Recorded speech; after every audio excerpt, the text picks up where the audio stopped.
আদর্শের একটা নির্দিষ্ট সরগম আছে।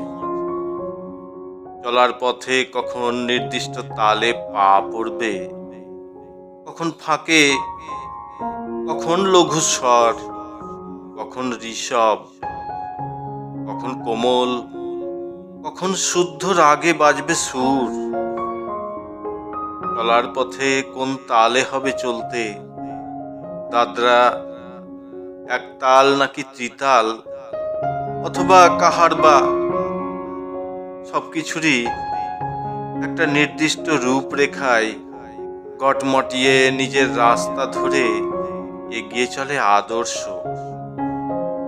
যেন অনেকটাই রেলের লাইনে চলা রেলগাড়ি, নো ডাইনে নো বাঁয়ে, বিলকুল সিধা, নাক বরাবর। অথবা ধরো 48,000 ফুট ওপর দিয়ে ওরা বিমান, নির্দিষ্ট অল্টিটিউড মেনে এগিয়ে চলা। এভারেস্টের শিখর ছাড়িয়ে অনেক অনেক উঁচুতে, দুপাশে ডানা ছড়িয়ে উড়ে চলা। মাটি থেকে অত বড় শরীরটাকে দেখাই যায় না, ঠিক একটা বিন্দুর মতো। আবার কখনো দৃষ্টি থেকে হারিয়েও যায়। বিমানের তাতে কিছু যায় আসে না। বিমানের মতো এক্সপ্রেস ট্রেনও কখন সে হুশ করে চলে যায় প্ল্যাটফর্মের ওপর দিয়ে নির্দিষ্ট লক্ষ্যে।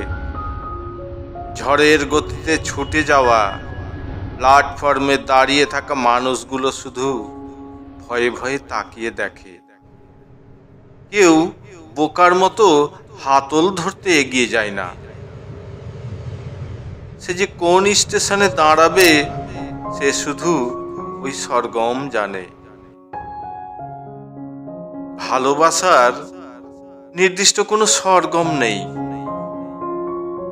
সে উদারা মুদারা তারার মধ্যে আটকে থাকে না, কোনো তাল মাত্রা লয় বোঝে না। একমাত্র ভালোবাসাই ওই চলন্ত ট্রেনের হাতল ধরতে এগিয়ে যায়, যেতে পারে। সে সাহস ভালোবাসার আছে। আর আশ্চর্য হলেও সত্যি, অনেক প্রেমিক গতির ধাক্কায় মারা গেলেও কিছু মানুষ কিন্তু হাতলটা ঠিক ধরে ফেলে। কি আশ্চর্য, তাই না? আদর্শ আর ভালোবাসা ইতিহাসে পড়লেও আমরা মনে রাখি না তাদের। ভুলে যাই না ঠিকই, শুধু ভুলে যাওয়ার ভান করি। দমের অভাবে হাঁপাতে থাকি। এসব কথা আমায় ফরাসি দেশের একজন বাউল বলেছিল।